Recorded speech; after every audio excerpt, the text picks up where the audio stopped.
नमस्कार मित्रों, Mahindra IAS academy के प्लेटफॉर्म पर आप सभी का स्वागत है।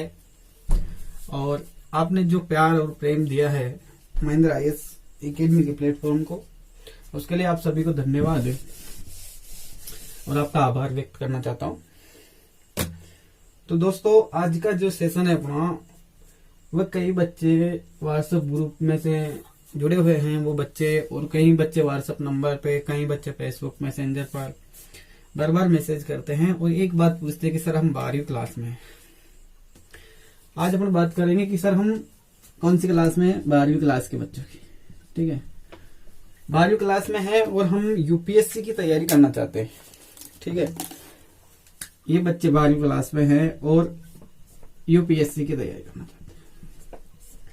तो सर हम यूपीएससी की तैयारी करना चाहते हैं, लेकिन शुरू कहां से करें? तो मैं बताता हूं मित्रों कि जो 12वीं क्लास में जो स्टूडेंट पढ़ रहा है, वर्तमान समय में जो 12वीं क्लास के अंदर है, उस स्टूडेंट के लिए बहुत आसान होने वाला है। ये एग्जाम बहुत ही आसान होने वाला है, और वो इसलिए होने वाला है क्योंकि मैं आपको बताता हूं कि किस तरीके से आसान होने वाला है। और सबसे पहले आपको एक काम करना है, अगर आप 12वीं के स्टूडेंट नहीं हो और अगर आपका कोई छोटा भाई या फिर कोई अन्य आपके रिश्तेदार में कोई 12वीं क्लास में पढ़ता है, तो उस तक इस वीडियो को शेयर कर दीजिए ताकि उसकी मदद मिल सके उसको, ठीक है। तो 12वीं क्लास के अंदर जो बच्चा है, उसकी जो स्टडी करने की शुरुआत है वो यहाँ पर झिझक रहा है। अभी तक झिझक रहा है, कहने का मतलब वो अभी तक यहाँ पर डाउट में है कि मुझे करना क्या है। तो उसके लिए मैं बताता हूँ कि इसने 12वीं में कुछ भी लिया हो, जैसे साइंस ले ली इसने, बायोलॉजी ले ली, हिंदी ले ली, कुछ भी XYZ, जैसे इधर वाले जो सब्जेक्ट है वो हिंदी और साइंस दोनों के बच्चों की बात कर रहा हूं मैं, ठीक है। हिंदी मीडियम का हो या इंग्लिश मीडियम का, दोनों की बात करता हूं, ठीक है। तो आगे जाके वो बच्चा अगर इस यूपीएससी के फील्ड में जाना चाहता है, तो ज्यादातर जो बीएससी वाले जो बच्चे होते हैं ना, यानी साइंस क्षेत्र के जो बच्चे होते हैं, उनको बहुत ज्यादा दिक्कत होती है, क्योंकि वो ये कहते हैं कि सर हम 12वीं के बाद में ग्रेजुएशन जैसे बीए करना चाहते हैं, तो इसमें क्या सब्जेक्ट लें ताकि हमको सुविधा मिल सके, यानी कि ऑप्शनल सब्जेक्ट भी वो उसको चूज कर सके। इस वजह से वो कंफ्यूज रहते हैं। अब बीए के छात्र की अपन बात करते हैं, जैसे बीए का छात्र है, यानी कि 12वीं बात करने के बाद में बीए करना चाहता है वो, तो बीए के अगर वो फर्स्ट ईयर में, सेकेंड ईयर और फाइनल ईयर, 3 ईयर का जो कोर्स है वो करना है उसको, तो बीए के अंदर क्या सब्जेक्ट ले। कई बच्चे ये सवाल पूछते हैं कि सर हम बीए के अंदर क्या सब्जेक्ट ले ताकि हमारा ऑप्शनल सब्जेक्ट भी यहीं से क्लियर हो जाए। तो इन बच्चों के लिए बहुत अच्छा मौका है जिन्होंने इस बार 12वीं की परीक्षा दी है, क्योंकि इसके लिए बहुत ही इंपॉर्टेंट है, क्योंकि इसने अभी 12वीं का एग्जाम दिया है, यानी कि इसकी पहले की नींव तो मजबूत होगी, और नहीं भी होगी तो इन 3 क्लास में इसकी जो नींव है वो काफी मजबूत हो जाएगी 3 साल के अंदर। और ये घर बैठे तैयारी कर सकता है। घर बैठी तैयारी ऐसे कर सकता है कि जैसे ये फर्स्ट ईयर के अंदर, चलो ठीक है, पहले अपन सब्जेक्ट की बात करते हैं। कुछ बच्चे कह रहे हैं सर हम सब्जेक्ट क्या लें, तो देखिए अगर हिंदी माध्यम का कोई बच्चा है तो उसके लिए हिंदी है। साहित्य की अगर हम बात करें, संस्कृत साहित्य है, उर्दू साहित्य है, ठीक है, और भी कई साहित्य सब्जेक्ट है, जैसे इंग्लिश है, उर्दू है, ये साहित्य सब्जेक्ट है उसके लिए। इनमें से कॉमन है एक सब्जेक्ट लेना है उसको, वो कोई भी चूज कर सकता है। हिंदी भी कर सकता है, अगर संस्कृत कर सकता है, इंग्लिश कर सकता है, उर्दू भी कर सकता है। अगर इंग्लिश मीडियम में वो जाना चाहता है तो इंग्लिश चूज करने के लिए बेस्ट ऑप्शन है उसके पास, ठीक है। आगे अपन बात करें कि यहाँ पर सेकेंड सब्जेक्ट उसको क्या चूज करना है। यहाँ पर हिस्ट्री है, पॉलिटिकल है, ज्योग्राफी है और पब्लिकेट है, ठीक है, और कई विषय हैं जैसे अर्थशास्त्र है, इकोनॉमी भी है, ठीक है, और कुछ भी अन्य जैसे जितने भी सब्जेक्ट है वो। उसके बाद उसके पास तीसरे सब्जेक्ट की अगर बात करें तो इन्हीं में से तीसरा सब्जेक्ट है, जैसे पॉलिटिकल भी ले सकता है, वो ड्राइंग भी ले सकता है और ज्योग्राफी भी चूज कर सकता है। कुछ भी इनमें से जो भी सब्जेक्ट लेना चाहे वो, जितने भी विषय होते हैं उनमें से एक सब्जेक्ट चूज करना होता है। लेकिन जो इम्पोर्टेंट जो विषय है ना यूपीएससी के लिए, वो मैं आपको क्लियर करना चाहता हूं कि देखिए अगर आप यहाँ से हिंदी ले लिए, हिंदी साहित्य अगर आपने चूज कर ली वहां से, तो आपको यहां पर आके या तो हिस्ट्री लो, ठीक है, हिस्ट्री ले सकते हो आप, ज्योग्राफी ले सकते हो आप यहाँ आके। यानी कि पहला हो गया हिस्ट्री, सेकंड हो गया ज्योग्राफी, तीसरा हो गया मतलब हिस्ट्री और ज्योग्राफी और हिंदी साहित्य, ठीक है। अगर आप दूसरी फील्ड की बात करते हो तो संस्कृत वाला बच्चा भी यही कर सकता है, संस्कृत ले सकता है, हिस्ट्री ले सकता है, पॉलिटिकल साइंस भी ले सकता है बच्चा, ठीक है। पॉलिटिकल साइंस ले ले और आगे ज्योग्राफी ले ले, ठीक है।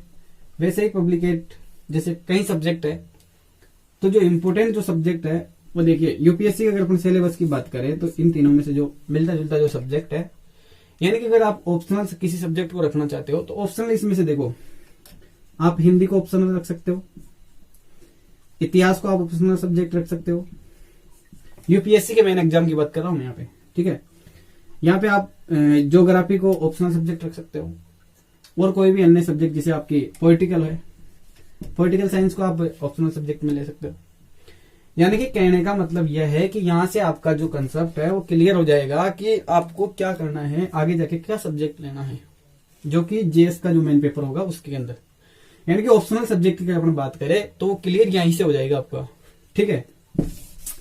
चलिए अपन आगे बात करते हैं। यहां से सब्जेक्ट चूज कर लिया आपने, उसके बाद पढ़े कैसे, तो कई बच्चे होते हैं, कई कॉलेज संस्थाओं की बात करता हूं मैं, जैसे कई स्टेट की जो कॉलेज होते हैं, यानी कि कई भी राज्य की जो कॉलेज हैं, अगर अपने इंडिया की अगर बात करें तो जैसे दिल्ली कॉलेज की अगर अपन बात करें, ऐसे बहुत सारी बड़ी बड़ी यूनिवर्सिटियां हैं, जवाहरलाल यूनिवर्सिटी रही और भी कई सारी बड़ी बड़ी यूनिवर्सिटी है, उनकी अगर अपन बात करें तो उनमें लेक्चरर्स काफी अच्छे पढ़ाते हैं, ठीक है। अगर अपन बात करें कि अगर आप देखिए, एक विश्वविद्यालय होता है निजी, जिसको अपन बोलते हैं प्राइवेट, एक होता है गवर्नमेंट, ठीक है। अगर आपने निजी विश्वविद्यालय, निजी विद्यालय, महाविद्यालय अगर आपने चूज कर लिया, तो निजी महाविद्यालय का मतलब है कि आपको केवल पास होना है, वहां से केवल आपको यहां से डिग्री मिलेगी, अन्यथा की स्थिति में पढ़ाया नहीं जाएगा। यानी कि रेगुलर आप पढ़ नहीं सकते वहां पे, ठीक है, आपकी वहां पे पढ़ाई नहीं होगी, आप केवल डिग्री प्राप्त कर रहे हो वहां से, ठीक है। तो उस बच्चे के लिए बहुत बड़ा नुकसान होने वाला है यहाँ पे, जो निजी विश्वविद्यालय के अंदर, यानी कि निजी अगर अपन विद्यालयों की बात करें तो निजी महाविद्यालय के अंदर जो बच्चा प्रवेश लेता है उसका यहाँ पर बहुत बड़ा नुकसान होता है, यूपीएससी के अगर सिलेबस की अपन बात करें। या फिर आगे अपन बात करें जैसे टीचर का, अगर फर्स्ट ग्रेड हो, सेकेंड ग्रेड हो, और लेक्चरर्स, प्रोफेसर, इनके लिए अगर वो अप्लाई करना चाहता है आगे, तो इसके लिए ये बहुत नुकसानदायक है। चलिए ठीक है, वो यहां से डिग्री प्राप्त कर लेता है, और कई लोगों के साथ में समस्या भी होती है, क्योंकि वो ऑलरेडी गवर्नमेंट जॉब में सिलेक्ट हो जाते हैं यहाँ पर 12वीं पास करने के बाद में, जैसे पुलिस वाला एग्जाम हो गया, आर्मी का एग्जाम हो गया, ऐसे जो कहीं भी 12वीं बाद के बहुत सारे एग्जाम होते हैं उनके अंदर वो सिलेक्शन हो जाता है, तो उस वजह से भी वो प्राइवेट जो निजी कॉलेज होती है उसके अंदर एडमिशन ले लेता है, इसलिए उसके सामने तो उसके सामने समस्या हो जाती है। लेकिन अगर आप रेगुलर स्टूडेंट हो, उसके बावजूद आप निजी महाविद्यालय के अंदर प्रवेश ना लेकर एक गवर्नमेंट महाविद्यालय के अंदर प्रवेश लीजिए, क्योंकि गवर्नमेंट महाविद्यालय के अंदर आप प्रवेश लोगे तो वहां पर आपको बहुत बड़ा फायदा मिलेगा, जो कि सबसे बड़ा फायदा है आपको कि जो वहां के गवर्नमेंट जो टीचर होंगे वो बहुत अच्छे, यानी कि उनके पास ज्ञान का अथाह भंडार होता है, यानी कि वो ज्ञान से परिपूर्ण होते हैं एक तरीके से। तो आपको बहुत अच्छी एजुकेशन क्लियर हो जाएगी वहां से, गवर्नमेंट टीचर के पास अगर पढ़ रहे हो तो, ठीक है। आप अगर निजी महाविद्यालय में जाते हो तो वहां पर आपको कुछ भी नहीं है, डिग्री हासिल कर सकते हो आप केवल वहां से, तो उसकी बात ही छोड़िए। अगर वहां पर कोई बच्चा यूपीएससी की तैयारी करना चाहता है, अगर वो वहां से बीए कर रहा है निजी विश्वविद्यालय से, तो उसकी तो अपन कोई बात ही नहीं कर सकते। अपन बात कर लेते गवर्नमेंट वालों की। अगर गवर्नमेंट कॉलेज में कोई बच्चा पढ़ता है तो उसके लिए बहुत ही इंपॉर्टेंट है, क्योंकि वो गवर्नमेंट महाविद्यालय के अंदर उसको ऐसे ऐसे टीचर मिलेंगे जो कि एजुकेशन के क्षेत्र में बहुत ही अतः समंदर जैसे एजुकेशन के क्षेत्र में बहुत ही विस्तारित जानकारी रखते हैं, और वो आपको यहाँ पर पढ़ाएंगे, ठीक है। कहीं विद्यालय जो महाविद्यालय है उनकी ये शिकायत होती है कि स्कूल में टीचर पढ़ाते नहीं, ये एक समस्या होती है। लेकिन ऐसा नहीं होता कि पढ़ाते हैं, जरूर पढ़ाते हैं, ऐसी बात नहीं है कि पढ़ाते नहीं। लेकिन पढ़ने वाला भी तो होना चाहिए ना, पढ़ने वाला स्टूडेंट नहीं हो तो वो किनको पढ़ाएंगे। इसलिए तो आपके जो भी निजी महाविद्यालय हैं उनमें प्रवेश न लेकर आप गवर्नमेंट महाविद्यालय में प्रवेश लीजिए, ताकि आपको यूपीएससी के क्षेत्र में बहुत बड़ा फायदा मिल जाएगा। ठीक है, यहां से आपने अब पढ़ना कैसे, आपको अपन ने बात कर ली कि आपको महाविद्यालय में कौन सा चूज करना, वो आपकी इच्छा है, फिर बाद में आप क्या करना चाहते हो। वैसे मेरी राय है गवर्नमेंट अगर महाविद्यालय में आप प्रवेश लेते हो तो आपको विभिन्न प्रकार की समझ का विकास होगा, आपका ब्रेन का विकास हो जाएगा यहाँ पर अगर आप चाहोगे, क्योंकि कहीं खेलकूद प्रतियोगिता होती है, कहीं जो वाद विवाद प्रतियोगिता होती है, कई प्रतियोगिता में आप भाग लोगे और कई चीजें आपको देखने को मिलेगी जिससे आपका ब्रेन का विकास होगा। और दूसरी बात सबसे इंपॉर्टेंट है आपके लिए टीचर, आपका जो टीचर है वो बहुत ही अच्छा टीचर मिलेगा आपको यहाँ पे, चाहे कोई सा भी सब्जेक्ट लो आप, तो आपको बहुत अच्छी तैयारी का मौका मिल सकता है अगर आप करना चाहो तो। फिर अन्यथा की स्थिति में अगर आप प्राइवेट में करना चाह रहे हो तो भी अच्छी बात है। ठीक है, अब आप बात कर लेते हैं अपन कि तैयारी कैसे करें। फर्स्ट ईयर में आपको जैसे आपने हिस्ट्री, हिंदी और ज्योग्राफी सब्जेक्ट चूज कर लिया, इस सब्जेक्ट के बाद में अपने जैसे आपको एक जीएस के अंदर एक मेन सब्जेक्ट रखना है, आपका ऑप्शनल सब्जेक्ट जिसको बोलते हैं, तो आप यहां से चूज कर लोगे। जैसे आपको हिस्ट्री अच्छी लगी, आपको ज्योग्राफी अच्छी लगी, आपको हिंदी साहित्य अच्छी लगी, जो भी आपका सब्जेक्ट है वो अच्छा लगा आपको, वो चूज कर लोगे आप यहाँ से। अब देखिए इस दौरान होता क्या है, आप जैसे पढ़ने जाओगे महाविद्यालय के अंदर, अगर आप पढ़ने जा रहे हो तो उसके बाद में आपको एनसीईआरटी जो सब्जेक्ट एनसीईआरटी जो आपका है वो कंप्लीट हो जाएगा। यहाँ पे एनसीईआरटी कंप्लीट इसलिए हो जाएगा क्योंकि आपका जो फर्स्ट ईयर का जो सिलेबस आता है वो बैकग्राउंड होता है। जो फर्स्ट ईयर का सिलेबस की अगर अपन बात करें तो वो एनसीईआरटी में से होता है। और एनसीईआरटी अगर आप फर्स्ट ईयर का जो सिलेबस पढ़ोगे उसके अंदर आप पाओगे कि एनसीईआरटी का एक बिल्कुल सरल रूप से देखोगे आप उसको, जो आपका टीचर है वो आपको फर्स्ट ईयर लेवल का जो पढ़ाएगा उसके अंदर एनसीईआरटी का रिवीजन हो जाएगा और उसके बाद आप घर आके रिवीजन कर सकते हो। इसके अंदर आपको एक फायदा भी मिल सकता है, और क्योंकि अगर आप चाहते हो कि ऑनलाइन क्लास, जैसे ऑनलाइन कोचिंग क्लासेज में आप जुड़ जाइए, ऑनलाइन भी आप स्टडी कीजिए। ऑनलाइन स्टडी से आपको फायदा मिलता रहेगा क्योंकि यहाँ पर टीचर पढ़ाएगा, यहाँ पर एनसीईआरटी आप घर आके खुद पढ़ोगे। अगर आपको कोई टॉपिक समझ में नहीं आ रहा, या फिर आपका जो ऑनलाइन का जो टाइम होता है वो शाम सुबह ही रखते हैं अधिकतर कोचिंगों में, और जो हमारे है, हमारे जैसे ही ये लॉकडाउन हटेगा, जैसे हमारी संस्था का ओपन करेंगे तो हमारी संस्था के अंदर शाम सुबह ही आपको जो होगा वो स्टडी टाइम रखेंगे, वो आपको मैं बाद में बता दूंगा। ठीक है, अगर आप हमारे यूट्यूब चैनल पर नए हो तो चैनल को सब्सक्राइब कर लेना, और हमारे साथ जुड़कर आप तैयारी करना चाहते हो तो बहुत अच्छी बात है, कीजिए। हमारी शुभकामना आपके साथ में है, आप कामयाब हुई है। ठीक है, ऑनलाइन क्लास की अपन बात करें तो ऑनलाइन क्लास के अंदर ये होता है, कई बच्चे ऑफलाइन भी पढ़ लेते हैं, कई बच्चे हैं जो ऑफलाइन पढ़ते हैं, यानी कि कहीं महाविद्यालय होते हैं जिनके अंदर यानी कि अटेंडेंस की कोई जरूरत नहीं पड़ती है, यानी कि वहां पर उपस्थित होना कोई जरूरी नहीं है, इसलिए वो बाहर चला जाता है। जैसे कहीं बड़े शहरों में, जैसे दिल्ली चल जाता है, मुखर्जी नगर चला जाता है, इलाहाबाद चला जाता है, कहीं भी जैसे भोपाल चला जाता है, कहीं भी जैसे बड़े इस तरह की अपन बात करें तो वो वहां पर ऑफलाइन कोचिंग कर लेता है। ठीक है, ऑफलाइन क्लास लेने स्टार्ट कर देता है, लेकिन उसके सामने एक दिक्कत खड़ी हो जाती है यहाँ की। वही दिक्कत हो जाती है कि जैसे ही फरवरी का माह निकला उसके बाद में इसके सामने एक समस्या आ जाती है फरवरी के बाद, क्योंकि इसका एग्जाम होता है मार्च अप्रैल मई, ये 3 महीने के अंदर इसका एग्जाम होता है, इसलिए इसको 3 महीने की छुट्टी लेना पड़ता है। और 3 महीने की छुट्टी के अंदर इसका नुकसान हो जाता है। नुकसान इसलिए हो जाता है क्योंकि आपके साथ में कोचिंग संस्था तो नहीं रुकने वाली, कोचिंग संस्था के बच्चे तो पढ़ेंगे ना, आप नहीं पढ़ रहे तो कोई दिक्कत नहीं, कोचिंग संस्था के बच्चे पढ़ रहे, इसलिए आप 3 महीने पीछे चल जाओगे। कहने का मतलब 3 महीने अगर पीछे हो गए तो आगे आपको कुछ समझ भी नहीं आने वाला। इसलिए आपके लिए सबसे अच्छा ऑप्शन है कि आप बिल्कुल निःशुल्क ऑनलाइन क्लास से तैयारी कीजिए। मेरी राय तो यही है, फिर आगे आपकी इच्छा, आप ऑफलाइन करोगे ऑनलाइन। ठीक है, उसके बाद की और बात करें, यहाँ आपकी एनसीईआरटी कंप्लीट हो जाएगी, इसके बाद आपका एग्जाम में भी अच्छा प्रिपरेशन मिलेगा, एग्जाम के अंदर बहुत अच्छा आपको लाभ मिलेगा। उसके बाद सेकेंड ईयर है, सेकेंड ईयर के अंदर अगर हम बात करें जैसे, तो आपका जो अगर आपने हिस्ट्री ज्योग्राफी जो सब्जेक्ट लिया है उसका भी सेकेंड ईयर के अंदर बहुत अच्छे से अध्ययन हो जाएगा। कंटिन्यू 3 साल तक आपका पूरा स्टडी मटेरियल यानी कि पूरा स्टडी मटेरियल खत्म हो जाएगा। यहाँ आपको एक फायदा और मिलेगा क्योंकि आपको ज्यादा राइटिंग स्किल नहीं करने की जरूरत पड़ेगी। राइटिंग यानी ज्यादा लिखने की जरूरत नहीं पड़ेगी क्योंकि आपकी राइटिंग स्किल यहाँ पर हो जाएगी।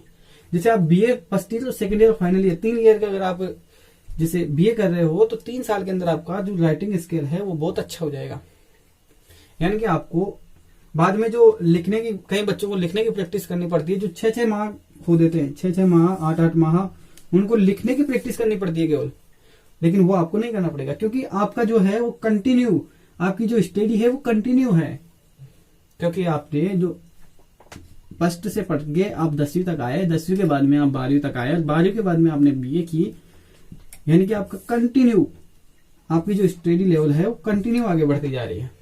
इसलिए आपको ये प्रैक्टिस करने की जरूरत नहीं पड़ेगी। और एक यूपीएससी के ऊपर बात करें तो यूपीएससी के अंदर जो राइटिंग स्किल होता है यानी कि जो लिखने की स्पीड होती है वो भी बहुत ज्यादा मायना रखती है, वो आप सभी को पता होगा। ठीक है, तो इसके अंदर आपका बहुत सारा कंसेप्ट क्लियर हो जाएगा। यहाँ आपको बहुत सारी सुविधाएं उपलब्ध हो जाएगी जो कि आपकी जो बुक है, यानी कि अगर आप यहाँ से इतिहास, ज्योग्राफी, हिंदी जो सब्जेक्ट लेते हो वो बुक में से ही आपको आगे काम आने वाली है यूपीएससी के अंदर। चाहे फिर आप कोई सी भी संस्था ज्वाइन कर लीजिए, जैसे आपकी बीए कंप्लीट हो जाती है उसके बाद आप कोई भी संस्था ज्वाइन कीजिए, जैसे कोई भी कोचिंग, प्राइवेट कोचिंग आप ज्वाइन कीजिए, कोई भी, कहीं भी जाइए आप, दिल्ली जाइए, जयपुर जाइए, नेपाल जाइए, हैदराबाद जाइए, कहीं भी जाइए आप, XYZ जगह जहां आप जाना चाहो, जहां आपकी कैपेसिटी हो वहां जा सकते हो आप। ठीक है, वहां जाइए और तैयारी कीजिए निःशुल्क। निःशुल्क तो ऑनलाइन तैयारी कर रहे हो आप, और अगर ऑफलाइन तैयारी करोगे तो पैसे यानी कि इकोनॉमी खर्च करनी पड़ेगी, और अधिकतर स्टूडेंट के साथ में इकोनॉमी ही एक प्रॉब्लम क्रिएट कर देती है, यानी कि एक समस्या ही यही बनी हुई है इकोनॉमी। एक स्टूडेंट के जीवन में इकोनॉमी का इतना बड़ा पार्ट है, इतना बड़ा हिस्सा है कि ये इकोनॉमी आपको जो आप करना चाहते हो वो नहीं करने देती। वो इसलिए नहीं क्योंकि अगर आपको हर सुविधा उपलब्ध हो जाती तो आप यूपीएससी के बारे में कभी भी नहीं सोचते शायद, क्योंकि अगर आपको हर सुविधा उपलब्ध हो जाती तो यूपीएससी जैसे एग्जाम के बारे में आप कभी भी ख्याल नहीं लाते दिमाग में, क्योंकि आपको सब सुविधा उपलब्ध हो जाती। इसलिए ये आपका सौभाग्य है कि आपको जीवन में जो है संघर्ष करना पड़ रहा है, क्योंकि संघर्ष करने वाले व्यक्ति का ही इतिहास लिखा जाता है। ठीक है, अन्यथा की स्थिति में अगर कोई जो व्यक्ति संघर्ष नहीं करता और अगर वो सीधा किसी भी मकाम हासिल कर लेता है तो उसका इतिहास थोड़ी ना लिखा जाएगा, उसका इतिहास नहीं लिखा जाता, इतिहास तो आप ही का लिखा जाएगा क्योंकि आपने जीवन में संघर्ष किया है। ठीक है, तो आपको इस प्रकार से बीए कंप्लीट करनी है। बीए कंप्लीट होने के बाद आपकी एज, जैसे कई बच्चों की तो 20 साल हो जाती है, कहीं की 19 भी रह जाती है, और कहीं की 21 साल हो जाती है, और कई बच्चे होते हैं जिनकी 22 साल हो जाते हैं। यानी कि 22 साल वाले तो केवल 5% ही बच्चे होते हैं जिनकी एज 22 साल हो जाती है बीए कंप्लीट होते होते। जैसे आप जैसे आपकी 20 साल की एज हो गई, उसके बाद आपको 1 साल का टाइम मिलेगा पढ़ने का, जिसमें आप रिविजन करोगे केवल। अब इस टाइम पीरियड में आपको करना क्या है, देखिए आपकी यहाँ पर ग्रेजुएशन कंप्लीट हो गई, उसके बाद में आपके पास में एक समय अवधि मिलेगी, बिल्कुल 1 साल। अगर आप 19 साल के हो तो आपको 21 साल तक यानी कि 2 साल का टाइम मिलेगा। ठीक है, ये टाइम आपके लिए बहुत ही यूजफुली होने वाला है। अन्यथा की स्थिति में अगर आप भटके नहीं तो आपके लिए बहुत यूजफुली होने वाला है, और आपके टारगेट तक पहुंचाने के लिए केवल यही जो समय अवधि है वो आपको टारगेट तक पहुंचाएगी। क्योंकि अगर आप यहां पर भ्रमित हो जाते हो तो आपका जो स्टडी करने का जो 3 साल का जो एक्सपीरियंस था वो कुछ भी काम नहीं आने वाला। क्योंकि यहाँ आके कई बच्चे जाते हैं, कई बच्चों के साथ में ये समस्या खड़ी हो जाती है कि अगर पड़ोस में कोई व्यक्ति गवर्नमेंट जॉब लग जाता है, आपके सामने वो समस्या खड़ी हो जाती है, क्योंकि आपके घर वालों का दबाव होता है, आपके रिश्तेदारों का दबाव होता है कि आप भी, यह आपके लिए एक समस्या बना देता है वो व्यक्ति। ठीक है, लेकिन उसकी ओर ध्यान नहीं देना आपको, क्योंकि आपका टारगेट वह नहीं है, आपका टारगेट तो यूपीएससी है। कहने का मतलब यह है कि आप भीड़ में खड़े होने वालों में से नहीं है, आप तो केवल भीड़ जो जिसके लिए इकट्ठी हो रही है ना वो बनना चाहते हो। अगर वो बनना चाहते हो तो टाइम तो लगेगा, संघर्ष तो करना पड़ेगा जीवन में।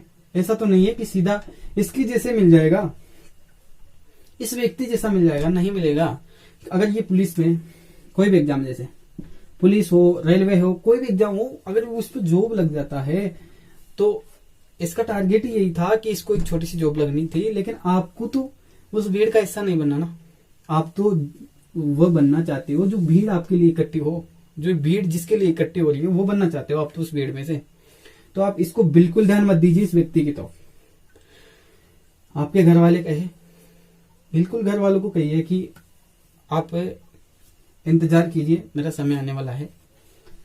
और ज्यादा घर वालों को आश्वासन मत देना, क्योंकि वो भी एक समस्या खड़ी हो जाती है आपके साथ। अगर आप घर वालों को कह दिए कि मैं 21 साल का होते होते जॉब लग जाऊंगा, और हुआ यह कि आप 25 साल तक की उम्र में जॉब नहीं लग पाए, क्योंकि जो यूपीएससी जो मांगती है स्टूडेंट के अंदर, वो कहीं बार स्टूडेंट से प्रे होती है। यानी कि आपको एक बार एग्जाम देने के बाद पता चल जाएगा उस चीज का। तो ठीक है, अपन उस पर ज्यादा चर्चा नहीं करेंगे, उस पर अपन बाद में चर्चा करेंगे। पहले आपका सवाल था, उसका जवाब दे दिया मैंने।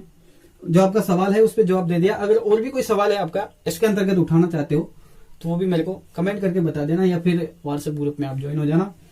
जो कि मैं पुनः बता रहा हूं आपको, जो भी मेरे ग्रुप में ज्वाइन नहीं हुआ उसके लिए मैं दोबारा नंबर बता रहा हूं, 98 28 22 82 55।